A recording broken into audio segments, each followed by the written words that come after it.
God is waiting for you to stir up and wake up and say, hey, I need you to shake yourself because I need you to shake up the world with what's inside of you. Welcome to another edition of Conversations from Studio 5. I'm your host, Ephraim Graham, and this is your podcast destination for the latest in the worlds of lifestyle and entertainment.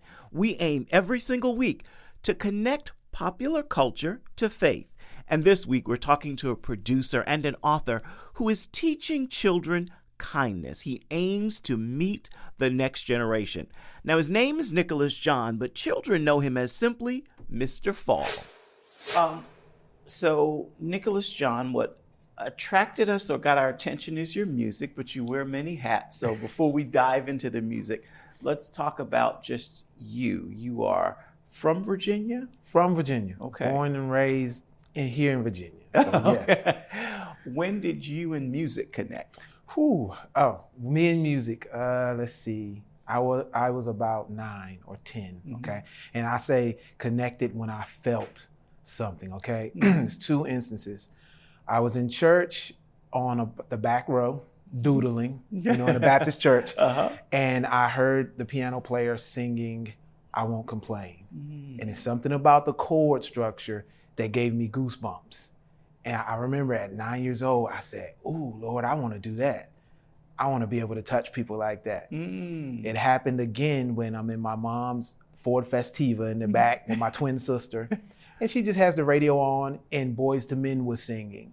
And Wanya can do all these runs and stuff. And I got goosebumps again. And I was like, oh, I want to be able to, connect with people like that. So that's when it first started. And I would go home after Sunday services in the Baptist church. My dad had brought home an old, out-of-tune, ugly piano. But to me, it was perfect. It was out of tune and everything. And I would mimic everything that I heard. I picked up harmony. I would just mimic it and copy it until I could play it. And it was about when I was 10, the minister of music at that church at the time, we were having a good old prayer meeting in my grandma's house, just eating food and didn't have prayer. And I remember he laid his hands on me and he prophesied and he said, "You're gonna do it all. Like God is touching your ear, he's touching your hands. You're gonna write, you're gonna play, you're gonna sing. God has just anointed you." And I'm 10 years old, so I said, okay. But as I look at that over the span of my life, God's been faithful. And I learned to play by ear. I tried to take lessons and I would cheat. And my teacher would say, "You didn't turn the page." Because I was learning by ear. Yes, sir. Wow. So just by ear. Yes, sir. Wow. Inspiration for learning that way? Because I'm hearing your story and naturally I'm thinking Andre Crouch. What was it? Well, my inspiration for learning that way was just, I guess in the country, you don't have a lot of things to do. So with the music being there, you're hearing the radio, the piano there, I never left the piano. I remember late nights, it would be 3 a.m. and I had this type of keyboard where you could turn it off, but still hear the hammers in the mechanism so I could still hear the notes. And my mom would say, "Nick, could you give it a rest and stop pecking on the keyboard?" Just that was my, I guess, inspiration, learning songs, hearing different music, Kirk Franklin, Fred Hammond, and Brian McKnight, and just different styles of music, Stevie Wonder, and all of these styles just kind of made me say, "Oh, like I'm getting goosebumps from all of it. How can I do that?" So. Nice. Now, in reading about you, I see you write something, music that keeps your head up, your heart heard, and your hopes high. Where did that come from? That came from when I started Love Life in You, which I got that mantra years ago, and I didn't know what it was going to represent. But as the years went on, I remember being at my son's soccer game, and he's playing, and I'm rooting and everything, and I was just like, "Lord, what's going to be the focus? What's going to be the scripture of that?" And my birthday is July 14th, me and my twin sister. And he took me to 2 Chronicles 7:14. "If my people are called by my name, will turn from their wicked ways and seek my face, I will heal their land." And I was just like, okay, Lord, like, what does that mean? And he showed me that the healing starts, like a lot of people are hurting, whether it's self-inflicted from their decisions or whether they're under attack or whatever it may be. A lot of people are hurting, and the healing starts when you have hope. Like you have to have a hope, and that starts from the inside, not on the out. Somebody can say something, but it's going to hit you on the inside because God lives on the inside, and therefore you can get hope. So in my music, I try to wrap something up that people can see and say, wow, okay, my relationship will be all right. Wow, this season, I feel hope. Even, even in the holidays, I feel it. Or even for children. Like, I think it's so important that we get the children right now to help them understand, like, hey, there's light inside of you. Because I think that's the enemy's plan, to put it out at an early age where they don't even recognize, hey, there's light in you. Let's be happy, be hopeful. God is doing work, even at this age, Yeah. And speaking of the children, you do have a children's series, if you will, that you do, Mr. Fall. Mr. Right? Fall, Mr. Fall. That came about actually through music, okay? And the story is, I was at my grandfather's funeral. I ministered then, played piano and sang and ministered through music.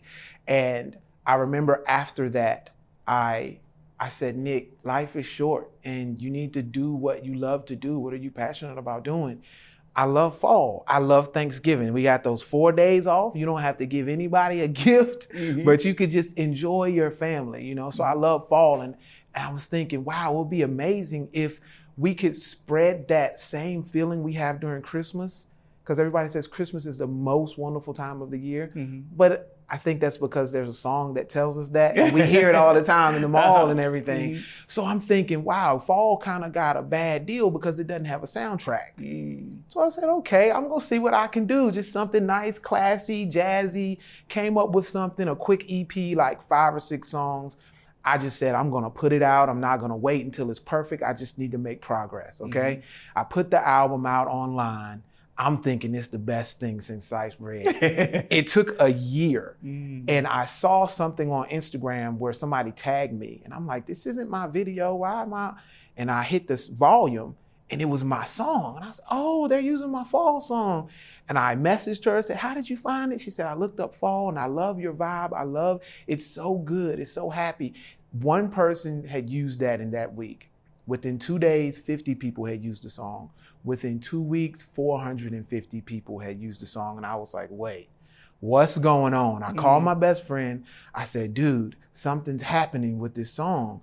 And he says, Nick, I think you're in a lane right now. It hadn't been hit, fall music. And he said, I think you should stay in that. I said, you can just call me Mr. Fall. Oh, wow. When I said that, something imploded on the inside of me, right? This was on a Friday. All night that Saturday, I'm just having this vision of this man holding a leaf in regular clothes on one side, but on the other side, he was all dressed up, tuxedo and everything. I'm like, what does this mean? Just couldn't shake that. That Monday, I remember I wrote the children's story, the story of Mr. Fall, and his name is Finn Fall again. His family loves fall. They have an annual fall talent show that he wants to win the Golden Leaf Ribbon. It says he has talent, right? And I finished the story. I called my grandma. This is when it gets real. I called my grandma. I said, hey, Granny, how you doing? And she was sad. She was crying. She was like, I really miss your grandpa today. Oh. I said, Grandma, check this story out. Now, in this story, I reference Henry the Helping Tree and Grandpa Jesse. Now, her dad's name is Jesse, and my grandfather's father's name is Henry. I read the story, and then it gets quiet. I was like, Granny, you there? And she's sniffing and crying. She said, I don't know if you know this, but your great-grandfather, Henry, was known in our town for raking leaves. She said, I think your grandpa is using you.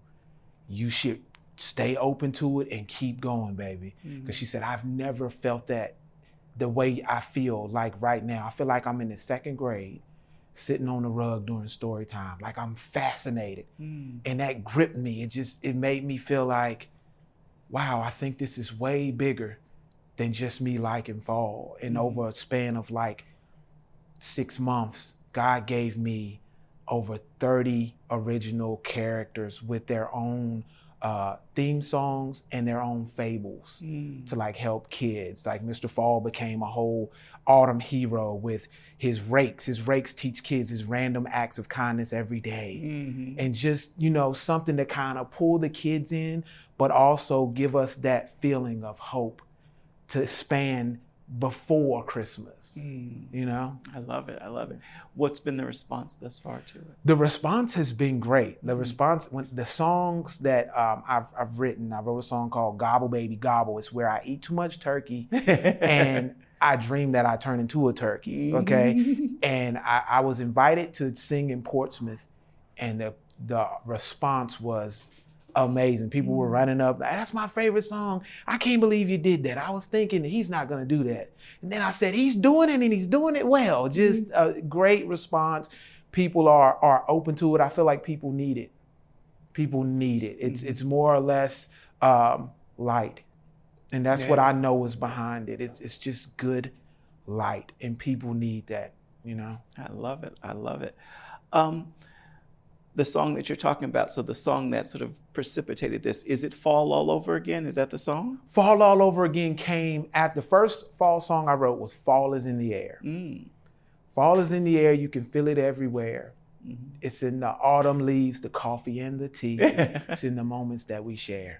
Just a great vibe of just gratefulness for you to sit back on an autumn day, whether you're having dinner, having friends over, and just remind you to be grateful. Now, Fall All Over Again came last year. Okay. And people enjoyed it. I had people of all ages when I performed this one, like doing the twist. It's just got that old vibe that everybody can join in on. And I'm really excited about it becoming more of a holiday and more of just a movement. A movement of life. Yep, a movement of light. I love it. You talk about giving hope and the fact that people today find themselves in places of hopelessness and despair. Have you ever experienced that? That's exactly where it comes from. It's a song I did called Build You Up. It's really simple, but it just speaks about God wanting to build us up. That's all he wants to do. I just want to build you up. Don't let nobody break you down. Don't let nobody take your crown. Like the tides, we rise and fall, but all for one and one for all. Try again, keep standing tall, and give life your all. And I go through that even now with wondering, as far as purpose, as far as am I reaching? Even with family, Lord, is it right? Sometimes you doubt yourself and you have, self-doubts. And I know a lot of it comes from childhood stuff, trauma. And I feel like that's why God is directing me to the child, to the children. Like, you know what? You can be what it was that was missing in your life. Because I didn't really have a strong father there to help guide and, instill in me that, hey, you're beautiful, you're worth it, you're loved 100%. You don't have to do anything, you just are. Yeah, I love that. If you could go back, speaking of children, and speak to young Nicholas, what would you tell him? Oh, wow. I would tell him to just do it. Like, just do it. So much of my life, I waited for someone to tell me I could. Hey, give me permission. But as I got older, there are so many things. Like I'm a children's book author. My wife said, babe, when you have those moments, look back and say, would your 12-year-old self think you were doing big things? And that gave me a completely different outlook. Every time I get down on myself, I say, wait, my 12-year-old self would love that to be my son, to hang around me. He's a children's book author. He has his own music. He's reaching the world. He's positive. He's doing God's work. So I would tell myself, don't wait for somebody to tell you who you are. Because God already gave you an identity. Yeah. Just go out here with a childlike faith and know that anything is possible. Like, God is a creator. We're made in his image. We are creative. We're supposed to create lanes, create jobs, create feelings, create, outlooks and hope for our fellow man. Even here today, even with who we're reaching on the airwaves, we're creating faith. We're creating hope in whoever's watching or thinking, hey, well, I don't know, this job is a job, but it's mundane. Well, it's something in you that's greater than mundane. That God is waiting for you to stir up and wake up and say, hey, I need you to shake yourself because I need you to shake up the world with what's inside of you. I love it. You mentioned your children's book. Tell me about it. The children's book, The Story of Mr. Fall, is available on Amazon. There's many more to come. I did my second one called Mr. Fall's Mighty Mega Easter Eggs. It's because we have the Easter Bunny during Easter, but there's no character. And I didn't know it, but it represents my sister and I. They're twins, Eli Mercy and Ellie Grace. And I teach kids the meaning of mercy and grace, their last name. So, Beautiful. Yeah, Beautiful. It's great. Thank you. What is next? What's to come?